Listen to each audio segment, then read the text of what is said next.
জাহান্নামীদেরকে জাহান্নামে দীর্ঘদিন বন্দি করে রাখা হয়েছে। জাহান্নাম খাটছে, আগুনের মধ্যে পড়ছে। প্রক্ষান্তরে দুনিয়ায় যারা নামাজ পড়েছে, ভালো কাজ করেছে, ঈমানওয়ালা দ্বীনওয়ালা আল্লাহ পাগল আল্লাহর গোলাম যারা হবে, তারা জান্নাতের ভিতরে শান্তির মধ্যে থাকবে। কতদিন যে কেটে যাবে তারা বলতে পারবে না। দীর্ঘদিন পরে জাহান্নামীরা আছে, জান্নাতীরাও আছে।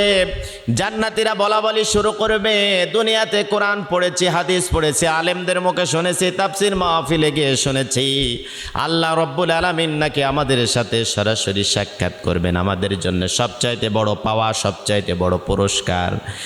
এইটা বলা বললি করতে থাকবে। আমার মালিক এই বিষয়টা যখন, জান্নাতীদের বিষয়টা যখন শুনবে, তখন মুস্কি হাসি দিতে থাকবে। জান্নাতীদেরকে লক্ষ্য করে আল্লাহ রব্বুল আলামিন সালাম দিয়ে দিবে। জান্নাতীরা যখন আল্লাহর সরাসরি সালাম পেয়ে যাবে, তারা খুশি, এত বেশি খুশি হয়ে যাবে। আল্লাহ পাক আমাদেরকে সালাম দিয়েছেন। আল্লাহ রব্বুল আলামিনের কাছে প্রশ্ন করবেন, মালিক আপনি আমাদেরকে সালাম দিয়েছেন। আল্লাহ পাক বলবেন, আমি শুধু সালাম দিই নাই, আমি তোমাদেরকে সংবর্ধনা দিতে চাই, তোমাদেরকে নিয়ে একটা তাফসীর মাহফিল করতে চাই, তোমাদেরকে নিয়ে একটা কনফারেন্স করতে চাই। জান্নাতীরা খুশি হয়ে যাবে। আল্লাহ রব্বুল আলামিন জান্নাতীদেরকে একটা মাঠে উপস্থিত করবেন।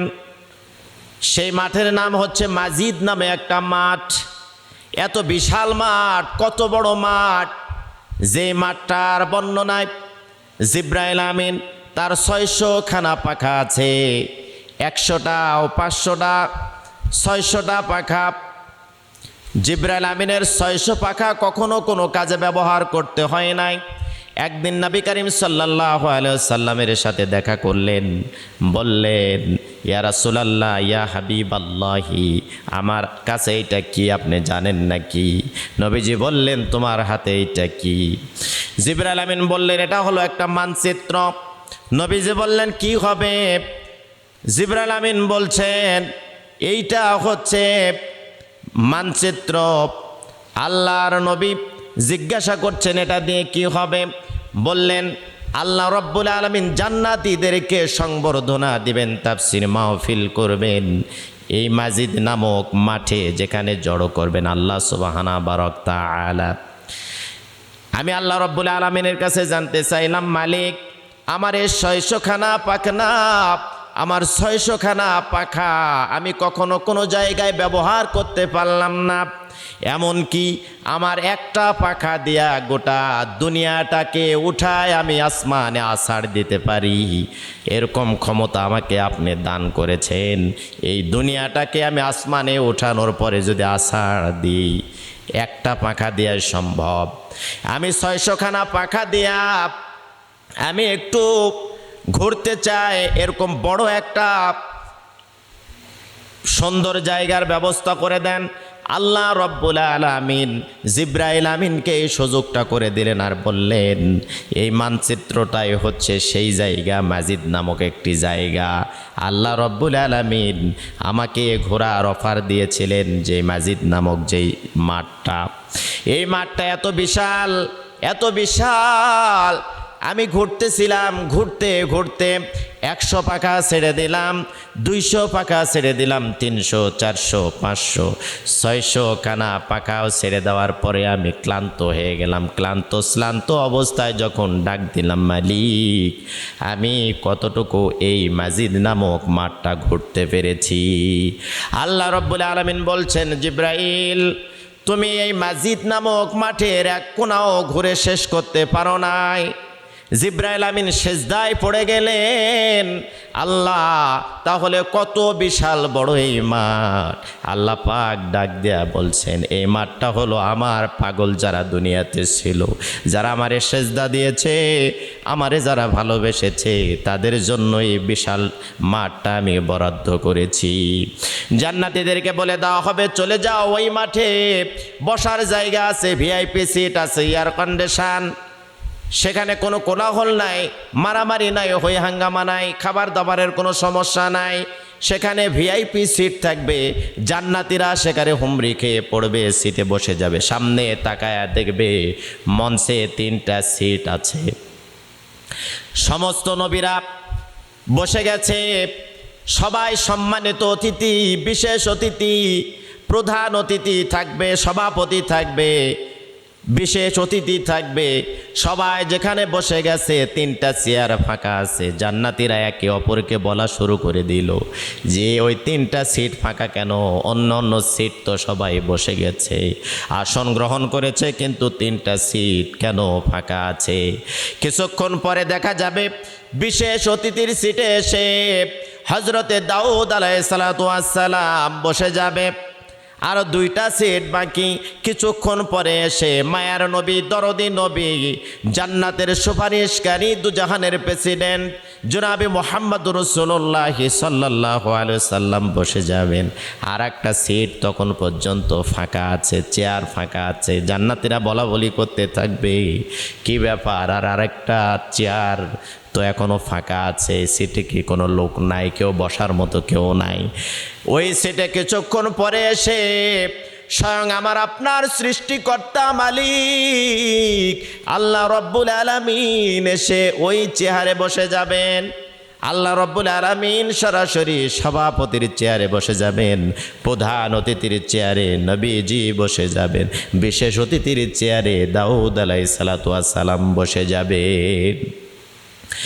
আল্লাহ পাক জান্নাতীদেরকে ডাক দেয়া বলবে, ও জান্নাতীরা, দুনিয়াতে তোমরা শুনেছ, দুনিয়াতে তোমরা পড়েছ, জেনেছ, যারা জান্নাতে যাবে তাদের সাথে সরাসরি আল্লাহ রব্বুল আলামিন সাক্ষাৎ করবেন, দেখা করবেন। আজকে সেই প্রতিশ্রুতি পূরণ করা হলো। তাহলে তোমরা দুনিয়াতে যেই মাহফিলগুলো দেখতে, যে ইসলামিক কনফারেন্সগুলো দেখতে, সেখানে কোরআন তেলাওয়াত হতো, সেখানে হামদ হতো, নাত হতো, সেখানে বক্তব্য হতো আমার কোরআন থেকে, সেখানে সুন্দর সুন্দর মেসেজগুলো বক্তারা তোমাদের সামনে তুলে ধরতো, ঈমান বাড়তো, আমলের জিন্দেগি তোমরা গড়তে। তাহলে আজকের যে প্রোগ্রাম, আজকের মাহফিলেও হামদ হবে, তেলাওয়াত হবে, সব হবে। সুবহানাল্লাহ। আল্লাহ রব্বুল আলামিন দাউদ আলাইহিস সালাতু ওয়াস সালামকে বলবেন, তুমি একটু তেলাওয়াত করে শোনাইতে থাকো। দাউদ আলাইহিস সালাতু ওয়াস সালাম, দাউদ নবী সূরা মুলক তেলাওয়াত করে শোনাবে। 40 বছর মানুষের কোনো জ্ঞান থাকবে না, তারা অবাক হয়ে যাবেন। এত সুন্দর সুর, যেই সুরের মোহনায়, যেই সুরের ঝংকারে সমুদ্রের মাছগুলো ডাঙ্গায় উঠে এসে দাউদ নবীর কণ্ঠে তেলাওয়াত শুনত। এরপরে জান্নাতীরা বলবে, আমাদের জন্য কি আর কিছু আছে নাকি? আল্লাহ পাক বলবে, কেবল তো শুরু হলো। এবারে আল্লাহ রব্বুল আলামিন মায়ার নবীজিকে অর্ডার দিয়ে দেবেন, বন্ধু হে, কোরআনুল কারিমের আপনি সূরা ইয়াসিন তেলাওয়াত করে শোনায়া দেন। নবীজি তার কণ্ঠে যখন জান্নাতীদেরকে কোরআনুল কারিমের সূরা ইয়াসিন তেলাওয়াত করে শোনায়া দিবে, 500 বছর কারো কোনো সেন্সলেস থাকবে না, তারা অবাক হয়ে যাবে, তারা চাতক পাখির মতো, পাগলের মতো হয়ে যাবে। কি কণ্ঠ শুনলাম! আল্লাহ রব্বুল আলামিন এবারে বলবেন, তোমাদের দাউদ নবীর কণ্ঠে তেলাওয়াত শুনলা, আমার বন্ধুর কণ্ঠে তেলাওয়াত শুনলা, এবারে তোমরা যেই তেলাওয়াতটা আমাকে দেখার যে তোমাদের শেষ পুরস্কার জান্নাতীদের জন্য আমাকে তোমরা দেখেছো, আর আমি নিজেই এখন কোরআনুল কারিমের রহমান সূরাটা তোমাদেরকে তেলাওয়াত করে একটু শোনাইতে চাই। আল্লাহ রব্বুল আলামিন সূরা রহমান যখন তেলাওয়াত করে শোনাবে, কতদিন মানুষগুলো পাগলের মতো হয়ে শুনতে থাকবে তার কোনো ঠিক নাই।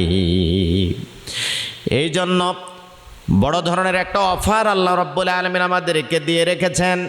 যারা আমলওয়ালা হবে দিনের পথে থাকবে, একামতে দিনের পক্ষে থাকবে, ইসলামের পক্ষে থাকবে, দিন বিজয়ের পক্ষে থাকবে।